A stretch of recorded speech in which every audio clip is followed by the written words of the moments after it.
The time has come for my people to go.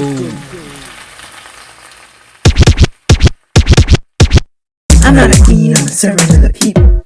I'm not a king, I'm a servant of the people. It's what the people demand, and we're gonna keep fighting till we get that land.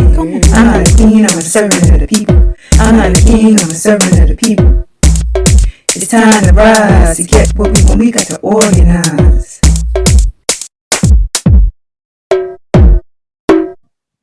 Hello, everyone. Welcome to another episode of the Pantsula Podcast, brought to you by the All-African People's Revolutionary Party.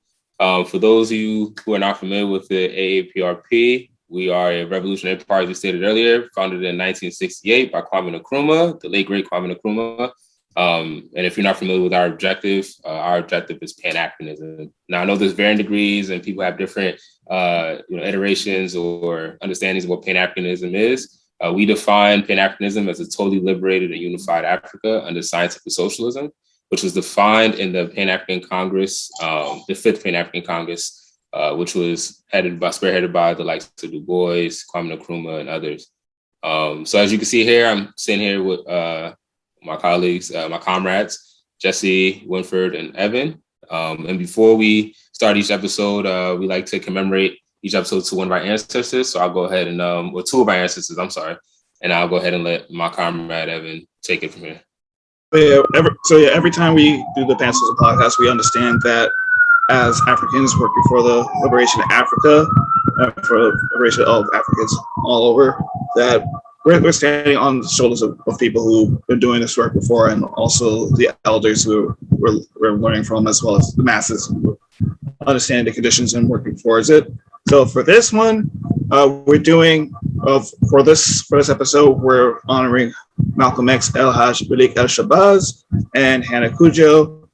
Of course, there's not a lot else I could add to what you say about Malcolm X, but also understand that he was a Pan-Africanist. One of our comrades, Onyesan, who does the Thursday Pan-African News out in Tiwa territory in New Mexico, or so-called New Mexico.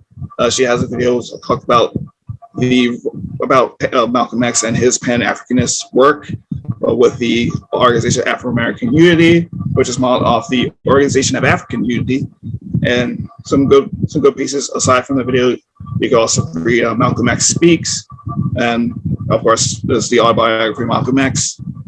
So you learn a lot about it and understand that he was doing that work to unify those here, Africans here in the Americas, as well as working with some of the Pan-Africanists like Nkrumah and Nasser and Kudjoe, others, to do that work.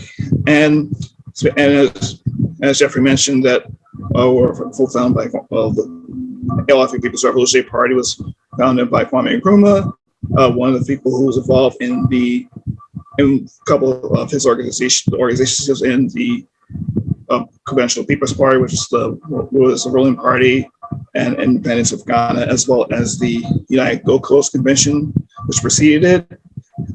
Is Hannah Kudjoe, and she has played a vital role in organizing people to be part of Africans in Ghana, to be part of the organization, as to release the people who are known as the Big Six in Ghana.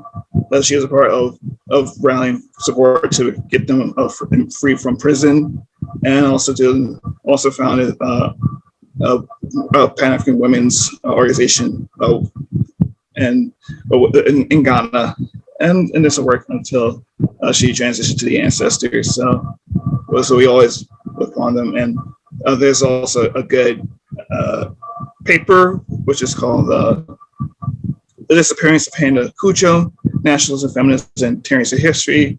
That goes into how her history, her role in the independence of Ghana and the Pan-African struggle is lost in understanding that women and people of marginalized genders, they contribute a whole lot to Pan-Africanism. That's what I always try to point them out in both the ancestors of honoring, as well as in our analysis. So I want to hand it off to Jesse to lead off the discussion of our topic, which is So in today's episode of our 37th episode, I mean, I was just like, kudos to us. We've been doing this thing for a while. I remember when we first started, we were all nervous and didn't know. I mean, of course, the work continues.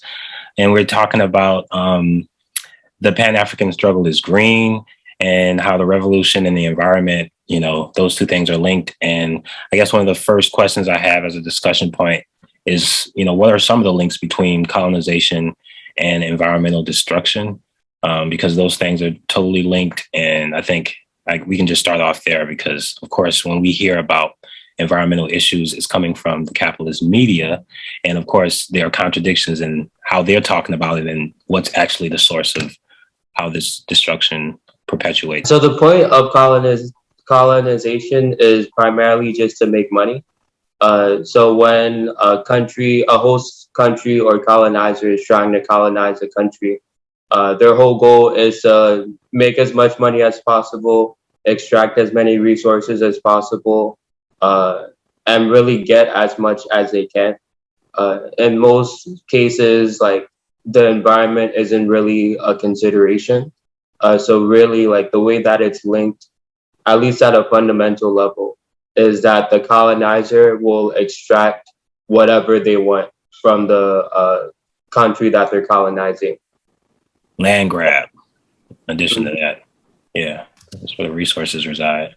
Definitely. And then I remember reading, when we were reading Capitalism and Slavery by Eric Williams, you know, he talked about, especially in the West Indies, the Caribbean, that they were fracking and, you know, digging in the earth so much they exhausted, the soil there at that point. So they had to look other places to get sugar. So, you know, that just goes to show in itself how colonialism could be a tie to, you know, the amount of digging and extraction you're doing out of one place for the main goal purpose, not to develop the people in the country, but to like, just like Winfred was saying, to attain wealth or profit. So as you talk about the whole goal is just to, if it's a crop and they don't care about how crops mix with each other, how to make sure that the soil is preserved or how might react in different seasons. It's just, okay, we know it. You know, you grow cocoa here, we want some cocoa. We know you grow cotton here, we want some cotton. We want tobacco, sugar, tea, whatever. It's just getting all that as much as they can. And if some people die as a result, tough. And so it's just about extract. And if it's same thing, if it's oil, if it's just obviously like humans as labor, so all that does affect on the environment. And I forget where it was, but I remember reading something where there's discussion how actually 2 points. One was that the genocide of the indigenous nations here in the so-called New World, or America's everyone, Turtle Island, that the destruction was so the genocide was so extensive that it actually cooled off the earth because as a result, you're just like jeez, it's just that stunning that and again it's like some people just don't appreciate like how base that is. It's just that, and another point was how, and something that we talk about and mentioned elsewhere and among indigenous groups about how the vast majority of, I think it's like 80% of the environmental diversity or wildlife is protected by stewarded by indigenous people around the world. So there's a connection between the usurping of that land for purposes for deforesting farms, for like the sprawl of cities, or of like pastoral purposes, for commercial purposes. That there is a direct effect about that. So what are some other also links between not only like historic colonialism and environment, but also modern day neo-colonialism? I I think just in general, just things that are being done, especially on the continent or in places that aren't being run by the people and socialist governments. Things are done once again, for capitalist gains. And in that sense, there's no accountability for what is being done to the earth. All the greenhouse gas emissions are being put in the air. Even in reading this book, I know it's kind of a little off topic with neo-colonialism, but just in general, just like reading this book, I think I was mentioning to you guys, Socialism with Chinese Characteristics, really good book. And, starts talking, I guess the subtitle, The Marketization of the Chinese Economy. Like once you've seen the reforms happen after Mao and, stuff like that, and open it up for like capitalist expansion in the market, you see that China eventually became like the leader in gas emissions because, you have so many Western multinational corporations over there and stuff like that, in that region. Obviously, with the current president, Mao Zedong, he's actually known to actually be more aligned with Mao. So he's pulling back. He has a lot of anti-corruption things in play for organizations that are looking to like gain profit. He's jailed a few of the, quote unquote white collar criminals and stuff. So right. Businessmen and stuff like that. So, but yeah, it just goes to show anywhere you look, like where capitalism is prevalent or a market, that's dedicated to capitalism and profit, you always are going to have those greenhouse gas emissions and people just plundering the earth and destroying the earth essentially. So, yeah. It's just, all where you guys are talking about it, I'm thinking about how violent capitalism is, and just kind of that extraction is built on so much violence to the earth. And it's not like they are not unaware of this. Scientists have been documenting the effects of these greenhouse emissions for years. And it's not like they are uneducated about it. But a lot of times when we hear about it in the capitalist media, it's always presented as an individual blame on the people for using, plastic straws as opposed to wooden straws, and not really understanding just the connection of the land that is being taken and abused, and with that knowledge, and them not having any will to change that. It shows that it's a policy decision. They're making policy of fracking. They want fracking. That's something they want to do because they understand how profitable it is. So it's not about the concern of the people. It's not about the concern of the land. So anytime it's presented, we always got to be mindful of just kind of where that presentation is coming from, because it's obviously done to blame the individual as opposed to understanding the corporate interests that are making billions of dollars on this process. It's a business. So it's not really in the interest of the people. So I think, that always has to be at the highlight of the conversation, because a lot of people feel bad about, it's not that we ourselves can't do what we can do to cut back on the perpetual degradation of our earth, but we also understand that this is a system that's enabling this type of corruption through policy and through the undermining of the people. Yeah, I think that's an important note, that is not only individual efforts that will solve it. So like even when you look at the statistics for electronic waste, like the waste as a result of manufacturing technologies is about like 5 times larger than the waste caused by like just throwing out a product. So like even if we recycle everything at the end of the life of like a phone or a laptop, there's still a large percentage of waste that already happened even before you bought the phone or the item. Right. Not to mention the packaging and just how everything is coated with plastic and how plastic is not biodegradable. So, they're just making things to just continually stock up. And then we can talk about the e-waste that, that gets sent to other countries. We don't have to deal with it, but people of Bolivia, people in India, they got to deal with, the waste that we did not consume, because if it's not consumed, they just throw it away. Like that's from clothes to food. Capitalism is just so wasteful. It's not, when people act as if capitalism is a good thing and talk about all this money that they accumulate, you can't talk about that accumulation without thinking of the wastefulness that comes with that. It's significantly wasteful, and it doesn't, it's not socialist. It doesn't provide the benefits of the people. If you don't got the money to have it, they're like, well, okay, we got to throw it away, as opposed to giving it, even create policies to where restaurants are not able to package the food that is not eaten for the day to give it to the citizens. You know, it's like, no, you can't give it away. You can't give it out for free. Everything has to be taxed. Mm-hmm. Yeah. Yeah. I mean, okay, go ahead.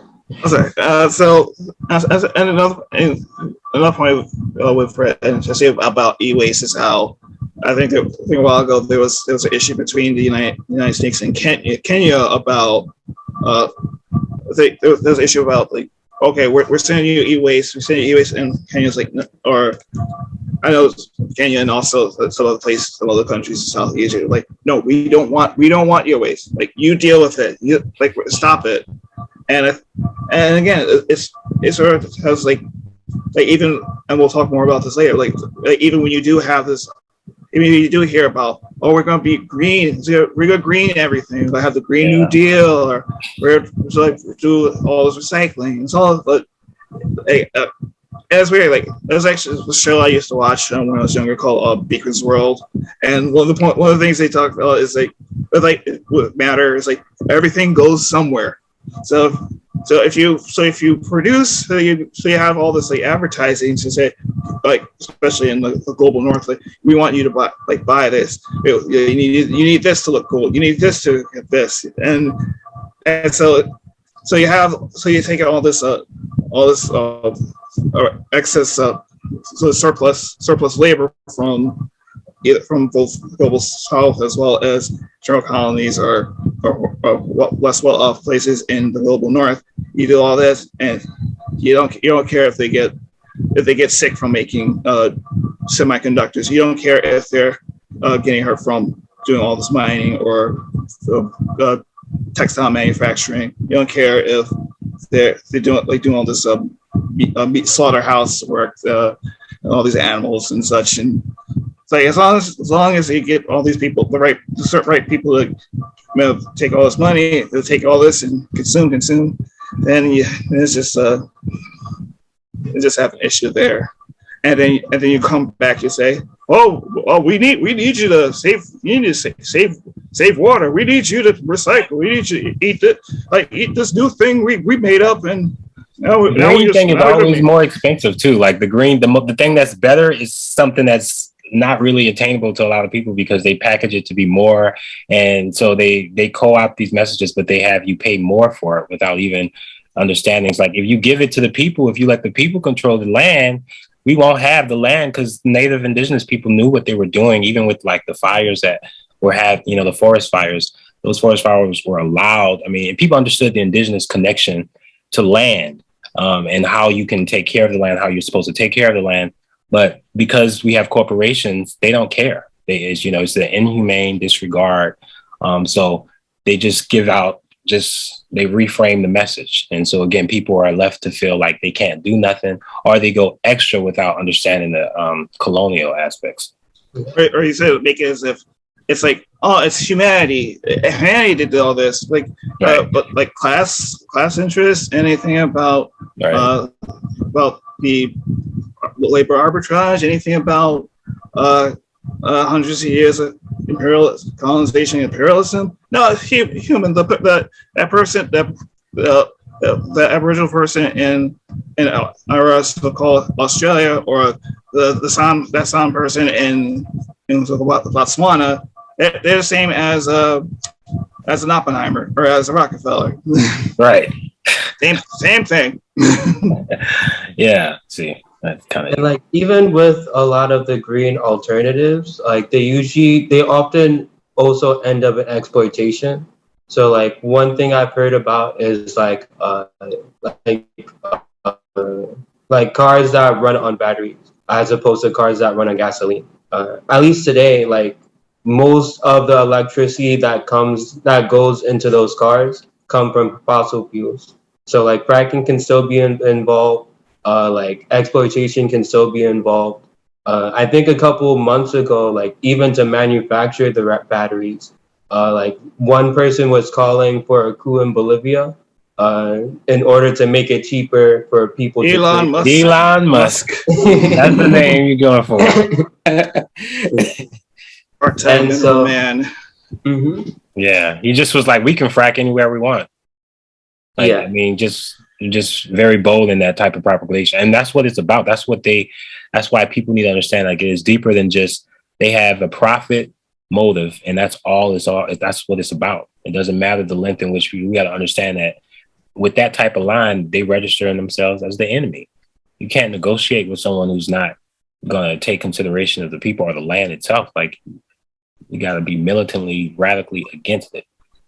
Yeah, and speaking of Bolivia, I know that, like, some of the justification for that coup that overthrew Evo Morales was because of the forest fires that were happening at the time. Although apparently the fact that a larger part of the Amazon, a lot of the burning that happened in Brazil was, it's like, Bolsonaro, no, the ranchers need that, all that. But apparently, like, and the fact that the Morales himself was there, like, trying to fight the fires, like, no, we got overthrown. Like he can't, like, we can't take this. Like, and I think that's something that I'll probably see more often, that they'll justify, that capital will justify overthrowing governments that are trying to preserve water or preserve something for environmental purposes, where it's really we just want to make sure that when we want those people who get these hybrid or electric vehicles, that we can just get that cheaply for them. It's like we were getting that oil cheaply for the past, like, 60, 70, 80 years. Right. It isn't even necessarily about making it cheaper for the consumer. It's sometimes just about maximizing profits.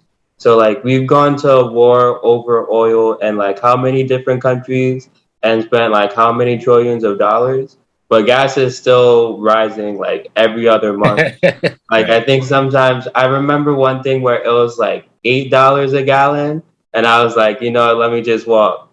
And so, like, $8, what the $8. And so, like, is not even like the main goal is just, like, accumulate as much money as possible for a lot of them. So it's, like, not really even benefiting, like, the people itself. So you can't really say that it's a necessary evil to make a better society if it's really only helping a select few. Right. Because I know there was this discussion of, like, why would they try to overthrow? Like, because I know when they've been trying to overthrow or the Chavista government in Venezuela, they say, well, why do they want to overthrow them? Like, aren't they, like, as we've seen, if anyone's seen the clip of Obama saying, oh, you know what, why we're the number one exporter of oil, you can thank me. And then you think about it, and you say, well, why would they want to overthrow Venezuela? Because the thing is, it's not really about making sure that the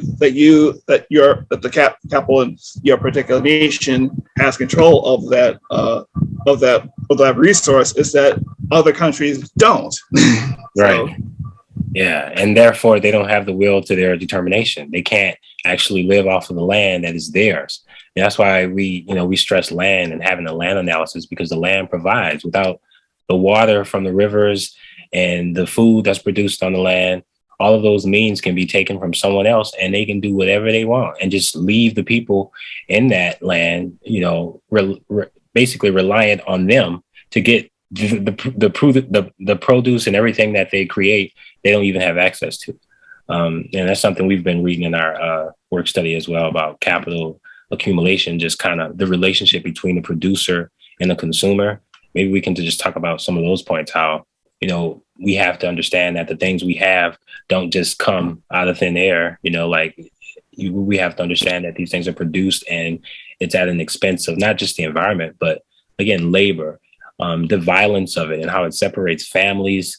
Because this is not an 8 hour. We're complaining usually about an 8 hour workday when we got folks living, their whole lives. What's that? I'm sorry. 16-hour work days. Yeah. Like, maybe just doesn't even go to sleep. Right. Nonstop. And it's usually to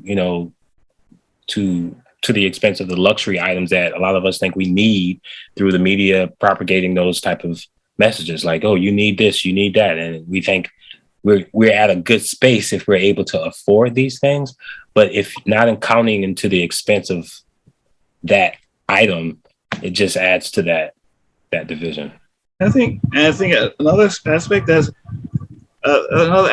not another thing to talk about as much is the role between the we talk about oil resources and crops, and another part is the pharmaceutical industry, that a lot of the of drugs that are taken, not just and we're not only talking about like sort of illicit drugs like cocaine or opium, or marijuana, although that there is definitely a big role as far as like you see in Afghanistan, or you saw in what's called Indochina or Colombia as regards to cocaine or opium or such like that. But even with like prescription drugs, that like there is like they don't just come from nowhere. Some of that land grabbing is to make sure that there is that some of those plants or some of those other like natural resources are used to make sure that people feel better. And again, we have to look at everything dialectically. Of course, we want people to be better, but especially as you talk about the United States and the so-called healthcare system, right? It's like you gotta feel better, but you can't afford it. I mean, you pay all these premium prices for insurance, and you're not guaranteed any of that medicine, even for the access that you have to it is way more than it should be, because again, it's just the exploitative nature of the system. I mean, and that's what, capitalism, you can't work with it. We can't do nothing with capitalism. We got to discard it. It's the enemy. You can't say, well, we can do what we can do with it because some people are benefited and at least 16% of the population. Like, if it ain't all of us, if we don't want it, it ain't gonna work. It's crazy because when Parenti kind of broke down the whole notion of 1%, because it's like it's not even 1%, it's like less than 1%, like a fraction of 1%. And it's like, all this for less than 1% of people to thrive, and you want to maintain it because they give you the idea that you could become less than 1%. Like, you have literally less than a 1% chance. Like, what are the odds? Hey, cool, man. But then people was like, oh no, you just trying to hate on me. You just trying to be a hater. Right, you trying to hate on me. You trying to hate on me. Not understanding that everything's political. Again, it's like understanding the connection. Like, these are not just missed connections created. I mean, the CIA are involved. Exactly. This is not just by happenstance that most people think that they can be a part of the less than 1%. I mean, just think of all the things that are done to just reinforce that message. Exactly. And advertising companies spend billions, if not trillions of dollars every year. Hire psychologists, hire people who understand the human mind and know how to manipulate it, get people to do certain things. They spend billions of dollars on that every year just for you to think that. Yep. Read up on Edward Bernays. One of the masters of that. Wow. Is there a book in particular? Yeah, he actually had a book of his own. It's called I think what was it? I think it's propaganda. Let me make sure. I might have that book. I have it. Well, this probably most. Propaganda. And there was also like a long ass documentary about it talks about some of the propaganda techniques. I think who was it? Like Adam something. I'll put it in the I'll put it down here below. So I'm thinking I have that book. I have a book called Propaganda too as well. The Century of the Self. That's the word. Oh, gotcha. Okay, I'm trying to look. That's the documentary. Gotcha. Okay. I appreciate I see some of the books that he wrote. So one was called Propaganda, another The Engineering of Consent, another Crystallizing Public Opinion, and then another Public Relations. Yeah. I know. I think we've cited this book before, but you also have Parenti, Events of Reality, and stuff like that too as well. That kind of goes into that, and obviously the myth and Propaganda of Black Empire by the Comrade Jared Ball. Yeah, I was about to mention like we always giving a shout out to Jared Ball, but it's a good book, and bless Jared Ball for that. I mean, it's great. Exactly. I mean, there are resources out there for us to have this information to understand the environmental racism that's going on. This again is not something that if you got to just look at it like this. So the capitalist industry, the capitalist media understand what happened to the indigenous people of America. And yet they're telling us how we supposed to deal with the environment when they took, like, the irony is just unbelievable, because you have the capitalist media understanding what they're doing with the carbon emissions and just how the land is being exploited. But yet they reframe it and make it seem as if, oh, no, it's you. It's actually you. You actually need to cut back on this. You need to spend more money on something green. So like the confusion is just sent without that understanding, without having that PE, that political education, that dialectical understanding as well. You'll get confused and you'll start that blame, that, dehumanization, which that's all what capitalism wants. And I think just to double back on your point earlier, Evan, like neo-colonialism, like there's actually entities tied in, kind of like we were saying before, to this, that you can actually point to that aid, in this destruction of the earth is not, I think when people say like, oh yeah, neo-colonialism, colonialism, they just think it's a mystic, thing in the air that's just floating. But there's actually people and organizations that are behind, the destruction of the earth and everything like that. Even though, just like we were talking about in this, they try to put it on us and tell us we need to stop using plastic bags and whatever, like all these little different nuanced, crazy things that they say. But yeah, it's really actually people behind us that causes us the forest fires. It's literally it's a chain reaction. So yeah, and I think this is the point to transfer to. Yeah, it's like, yeah, okay, we know about this. We know about this environmental destruction. We know about what's happening to the oceans. We know about climate change and pollution and all that. But I heard something about Bill Gates. Like he's doing all this philanthropy work. Jeff Bezos is getting all this money, but let's talk about how like some of the capitalist class who have done so much to like lead this destruction of are trying to repurpose themselves as defenders of the earth, and how there's a massive contradiction with that. So what are some things that you've seen or heard or read about? I think I'm reminded of Bill Gates. I mean, he's so invested in these vaccines, like he's always been vested in, and he has no concern of the land. I remember this article. I wish if I remember it, I'm definitely going to put it into the description, but it shows how he had no concern about the land and how the testing that he was doing for this medicine, it was showing that it was doing awful things to the environment. And he just was like, no, we got to keep doing it. We got to save. Like he's so invested in polio, I believe, that, and again, polio has been there's already been a lot done with that, but he's still so concerned, but yet not concerned about the effects. But yet he brands himself as having this foundation, but no one takes into account just how much this foundation willingly exploits the earth. It's just been countless of studies to prove that.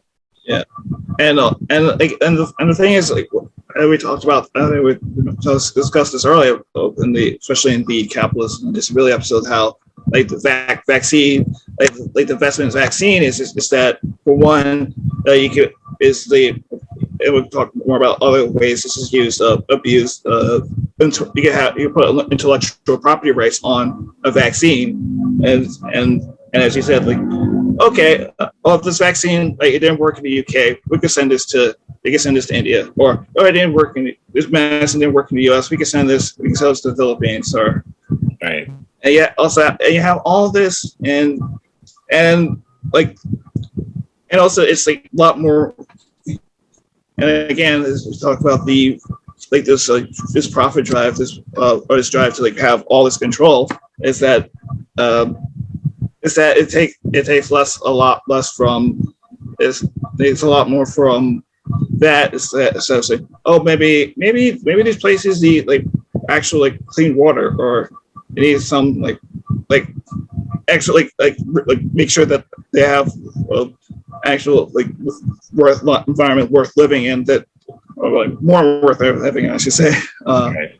They have things more. They have like they have to deal with all these like diseases of poverty that could be solved with like actual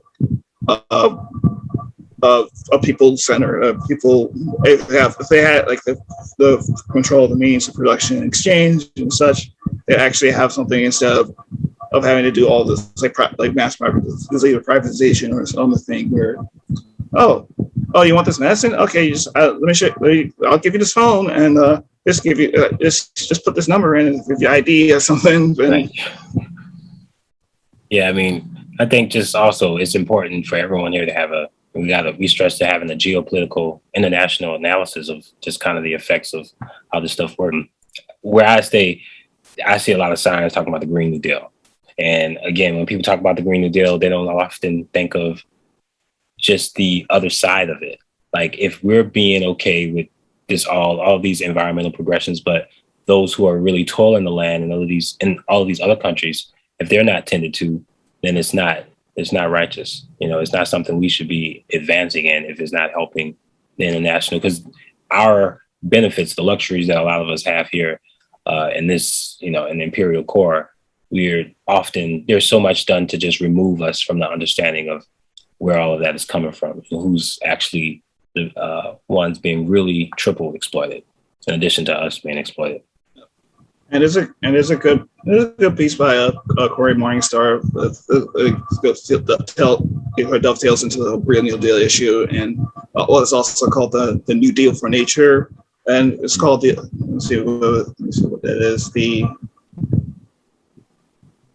manufacturer of Greta Thunberg. If you're familiar with Greta Thunberg, you've seen stuff about the school strike, the climate strike for nature. And you think, oh, it's so sweet. Like someone who's like she cares so much about the environment, but there's like a large like propaganda aspect to that, and it just details how it's just that a big part of these green these green initiatives are backed again by the same like ruling class companies and corporations and NGOs, and it's fascinating. It's a lot of reading, but it's really interesting to see how much is tied to so many banks, so many oil companies, and they're just wait, why would Exxon want to be behind this? Why would you want to be behind this, sir? So it makes you think, and also I talked about earlier about the stewardship of indigenous people in nature with it. One part is to sort of make this these protected areas, sort of basically making this like national parks, so people can do their ecotourism. It's oh, so beautiful, but you don't see the fact that they're dozens and hundreds of indigenous people are forced off the land, or not because they're just trying to live their lives, Yeah, man. I think just like what you were saying earlier too, especially with neo-colonialism, essentially, or even in this topic, with Bill Gates and some capitalist or leader, quote unquote leader, mayor, elected official. Even when I think of a place like Newark, New Jersey, we have an African mayor, or other cities, but capitalism is still prevalent. That doesn't answer our questions, at the end of the day. Oh yeah, we have an African leader, we have an African so-and-so. So they do. I think we still got more African mayors, more than anybody. More Africans are mayors than any other demographic, and it's seen as a token of progress. Because again, it's that incorporation of the system, is the neoliberal game to just give you the illusion, and it's tactical because unfortunately for a lot of us it works.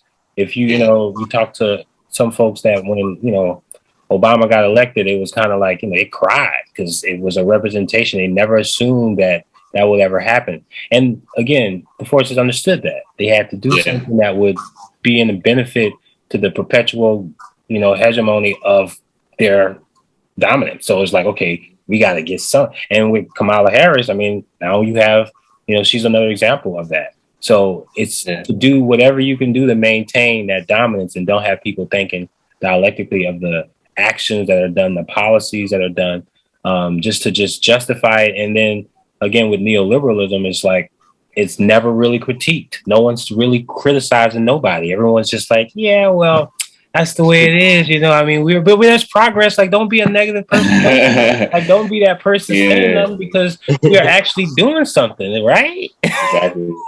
And even to the point, like with Norway, it's like we don't have clean water still, you know, over there and stuff like that. Like, it's still, you know, that's still a thing. So you have some places that, you know, don't really have access to it. So it's like, yeah, there's initiatives, obviously, you know, some parts of, you know, people, community doing work like that are doing it. But, you know, I think overall still, you still deal with those issues. You think about Flint and so forth and so on, right? It's like, you know, these are issues we still deal with here. We always look at it like, oh, the global South only. And, you know, we have these same, wherever capitalism exists, you have these contradictions and these things happening. So, and they blame, I mean, I just think of how I remember even talking about, like, you know, China, when we spoke of that briefly, everyone's always mentioning how China is like, oh, they're number one in gas. It's like, America is nowhere near China when it comes to them. It's like, but not understanding the dialectical aspects of China and just what they're doing for the people. Like, China pretty much got rid of poverty. Like, pretty much. It's pretty much not a thing in China. That's not a thing here. I mean, there's a bunch of people. You go on the street, you don't have to go far in any city in America, and there are people on the street. Like, we've not done anything about homelessness. Like out in the rural areas is quite a bit. But there are diseases, in, you know, like parts of like the deep south, like the free to land, by the way, to parts of the deep south, especially the new Africans that like stuff that you see in some tropical areas of the global south, diseases like that, or you hear of just like this sort of despair in all the places in rural areas. Like let's think about the opioid epidemic that some flavor fair part of it is when people who are like they're struggling. So definitely. Like you talk about the sort of violence of like the lack of clean water in Newark and Flint is like how like when people. Have you seen before, like the no DAPL, no KXL, doing blockades, or you see like work in say Honduras or the Philippines or Mexico or Brazil that like all the other people doing all this like land protection, water protection, like they like companies like either from the government or like private mercenaries, they're killing them, they're killing these people. And so again, it's like. You have to either have the slow violence of like drinking poison water or bad food or like homelessness, or if you try to protect it, you're just trying to protect it, you get murked. So I mean, yeah, I think even to your point earlier, Jesse, is like a lot of those the main reasons why is a lot of the you know, privatized corporations in China that's causing that. You know, a lot of those Western corporations that are in China, you know, those big ones that are there are causing a lot of that stuff too as well. And also, you know, there's some indigenous privatized ones too, you know, that have no care for the people of being. It's just, you know, just trying to get wealth at the end of the day. So obviously, you know, there's, like I said earlier, there's stuff being done now to kind of, you know, put a handle on that with the current president. So to reverse a lot of that stuff that's been done during the reform era after Mao. So yeah, so like whatever you have, these big organizations, corporations and stuff, you're always going to see that regardless of, you know, where you're at or what system is under there. Absolutely. So we know that have all these like solutions. Another part of the sort of like the ruling class initiatives is you talk about like the vaccines and talk about like Greek electric cars. Like another point is like the actual like production of food. They think, like you see, like I think if anyone's seen like commercials like, starving child, you see the starving child in like Africa or Asia, like, we got to help them, we got to do this, and then like some of the solutions are like stuff like yeah, but like you see, like think about like the resources that all these nations have. It's like, wait, why would they be starving? Like they got all this food, and it's like, and it's like how is this happening? And then I think one book we like to talk about, Night Vision, War and Class in Neo-Colonial Training talks about the role of the so-called Green Revolution. Of like, we have to solve this problem, but then you look at the results. It's like, wow, this did jack shit. But I was trying to say there's that for the people that's supposed to help, but for some of these like large like these large landowners or these multinational agricultural corporations, it's like the Monsantos and the Cargills and so forth. Like it did them big money, but for the peasants and for the peasant class, basically, it's like close to slavery, and you get to the point where like people who are like trying to like doing like they're doing their work of like a seed of like food, some sort of food sovereignty work. Like for example, Ghana has a food sovereignty work. Like they're trying to do this, and then it's like, nope, you can't do that because that seed's patented. And you're just like I remember the first time I heard that seeds were patented. And I was just like, what? What? No. And the people who are toiling the land are out of it. They don't have any access to it. They have to pay higher prices for the things they grow. I mean, that's how twisted it is. And then it's just like, it makes no sense. Yeah, like how do you commodify seeds and patent industry? So like if the company or so like let's say Monsanto, they create a certain seed. So they take an existing seed for, let's say, corn, and then they modify the DNA of it a little bit of that seed. They can file a patent, and then like at that point they own the DNA sequence. Wow. So like if a farmer buys one of those seeds, then it means that technically the corporation owns the seed DNA. So if there's any traces of that, the farmer has to pay. He has to pay, right. And like even in cases where like seeds spread throughout the world. So like if there's a seed if there's one of those patented seeds that goes to like a neighboring farm, the corporation can like do an analysis and say, hey, like one of those like crops that you're growing is using that seed. So you have to pay me as well. So like you might not even be the one like buying the seeds, but now you have to pay them. Yep. And as we talk about the nation class gender analysis, that in a lot of cases it's often a woman or some marginalized gender that is getting the raw end of the deal. So again, like if you hear about this, just like you talk about earlier, Jesse, about like Kamala Harris, or you think of other like leaders like Angela Merkel or other people who are doing the work of monopoly capital. It's like, oh yeah, girl power, yeah. But again, like this is it. Like it's like I said, it's not. It's as Malcolm said, like you can't have capitalism without racism. Same thing, you can't have capitalism without patriarchy or misogyny. That like a lot of this, like a lot of environmental effects, whether it's climate change, whether it's like the land grab, whether it's like the fishing, like a lot of that especially affected women and children, and they're like some of the ones who are also like fighting against this.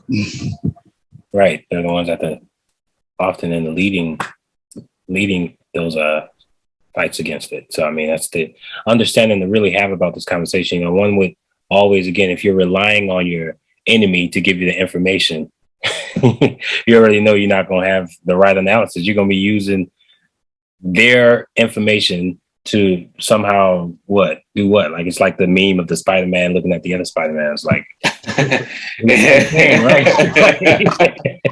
You can't use enemy tools to liberate yourself, man. No. Yeah.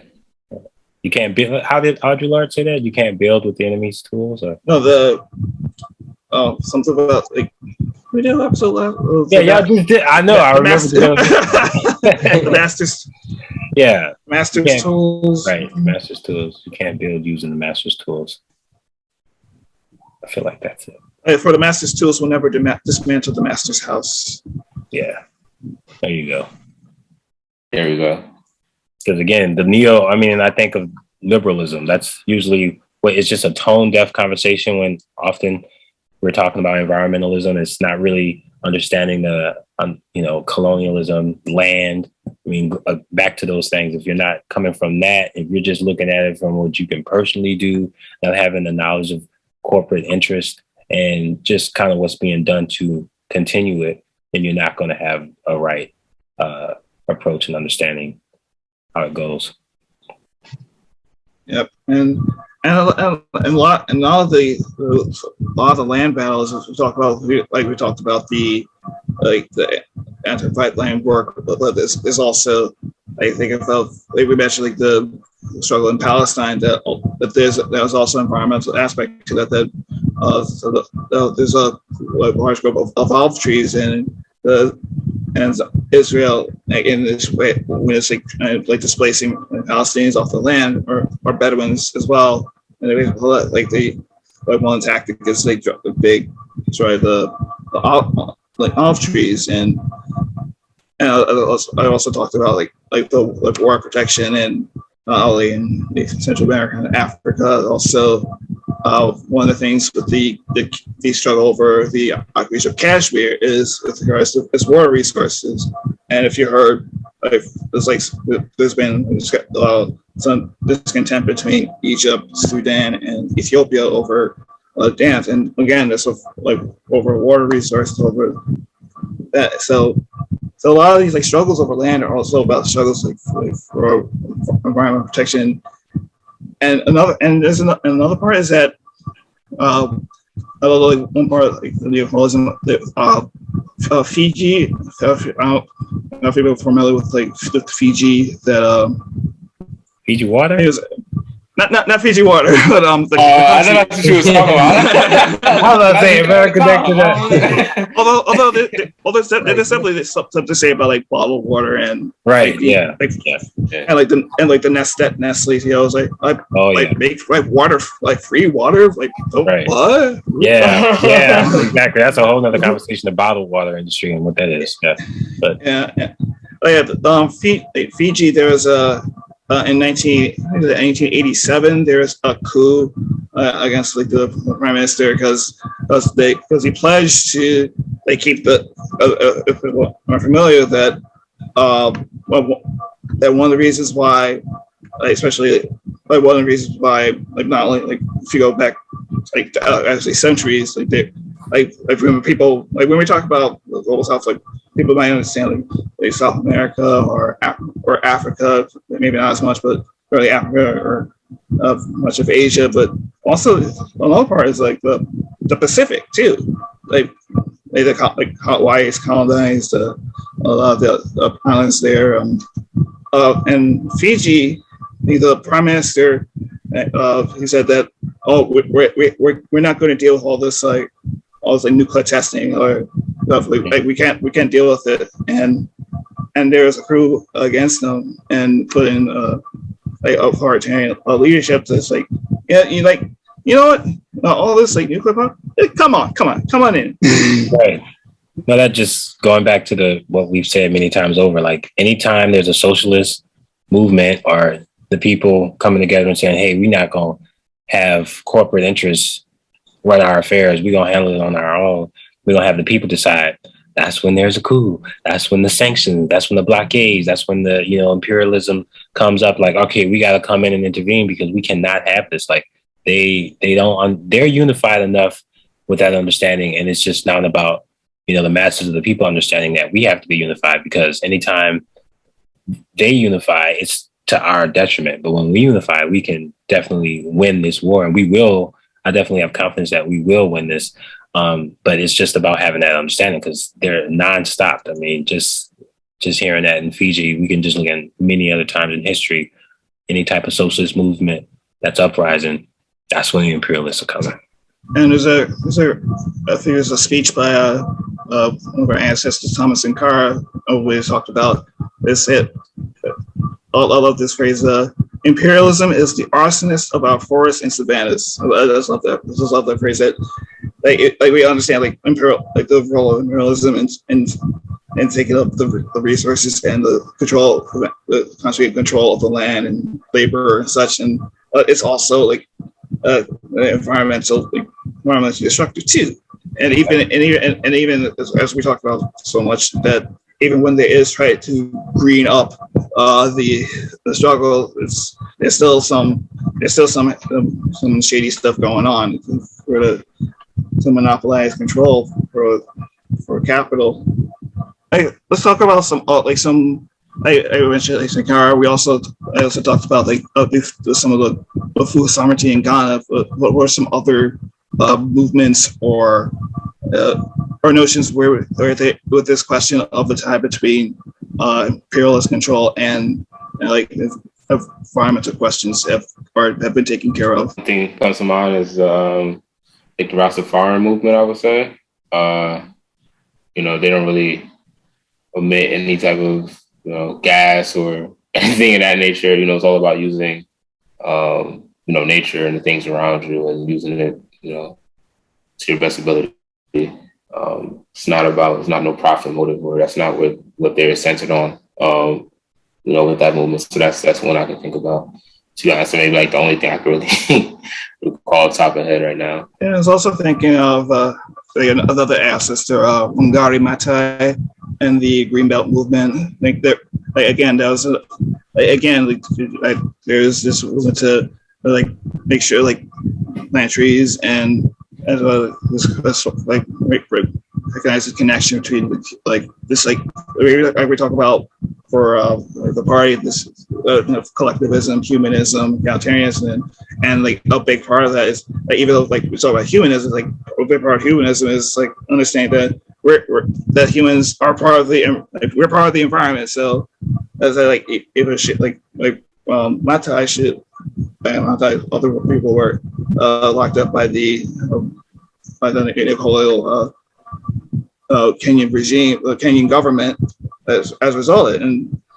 Or if you think of often the Garifuna work in Honduras and Belize, fighting against the tourist complex and environmental destruction, or you think of Berta Canceres and COPINH, their work. If you see videos of her, it's a documentary called Berta Vive, and it's talk about capitalism is anti-human, it's anti-nature. It just doesn't fit. So, and I think of work of the PAIGC, and one thing of dear ancestor Amilcar Cabral is he was an agronomist, and so the understanding that they're understanding the role of nature and of agriculture, make sure that it's not just about we just have all these cash crops and such. And you have to understand your environment, you understand just control of it, and so forth. And I think that and also as we talk a lot about Cuba, and especially after what's called the special period, that a lot of urban agriculture played a role in this development. Make sure that, especially nowadays, since more and more people are coming to cities, that it's vital that of course you still have the issue. You still have farms. You still have whether it's small or larger farms. But as more people move into urban areas, you still have to take care of the contradictions that come from people who are struggling, and so urban agriculture permaculture is vital to that. And excuse me. And there's also like and since like a lot of my peasants is called Black Campesina. A lot of the peasant organizations are doing that sort of food sovereignty work, and I think in the drive for African for one unified socialist Africa is like once you have control over the resources, then we can all understand, all regain that connection that might be lost, or connections that are there to be spread among Africans on the continent and abroad. So. Right. That can only be when Africa is united and socialist. That's why we're fighting for that objective, understanding that, there are forces to undermine that work, but we're doing what we're doing to make sure and to remind people that you can do something. I mean, there's work that's been done just by all of those examples you just gave, Evan. I implore everyone. I know we're still reading about a lot of these movements, but just to know that we can shoulder on the ancestors and the people who have put in the work so that we can continue this work. And Cooperation Jackson too. Don't forget them. Yes. I also understand you understand that you're on occupied territory. The other the tribal nations who are doing like that revolution to get the land back and again that harmony between the land that's not there. That's also another. So find it, like I was just saying, or find that organization. Find an organization. If you don't have one that you want, obviously, want to join the A-APRP, we'll have the site in the description. You can check that out. Contact one of us or anyone on the podcast, or if you see other allied organization, do that. If you don't, some of those appeal to you, then go find your own and make your own. So. That's what we got to say here. You don't like your own organization? Create your own.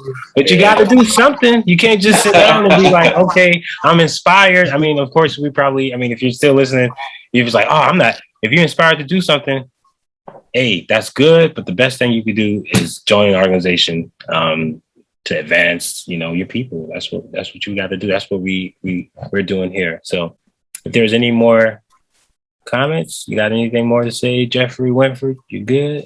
Yeah, I mean, you said, like I said, just join an organization, fight for justice. We can't only defeat these things that are destroying our earth by organized efforts. Unless someone on this listening to this is Superman, please go out there and save Superman been asleep for 100,000 years.